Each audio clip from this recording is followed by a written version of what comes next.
આવો અમને જો કલર કર્યો 3 પાઇપ બતાવજો હાથ હાથ હાથ આ બધું કર્યું અને એ કપડાથી અને અમને તી શેનાથી કર્યું પિંછીથી ફ્રાન્સીએ 3 પાઇપનો કલર કર્યો ને કલર પાછો ઓઇલ પેન્ટ પણ એકદમ હાર્ડો કર્યો એક આખી પાઇપ તો જોડે જોડે બધી ન કર્યો શેડ બનાવવાનો હોય જૂની પાઇપ હતી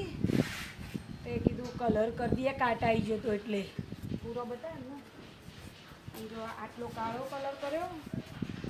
આ બીજો કલર આવો હતો એટલે બીજો આટલો કર્યો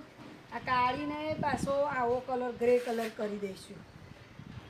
તો ભાઈ આજે રજાના દિવસે આ કામ ઉપર શેડ કરવાનું મળીએ પછી બાય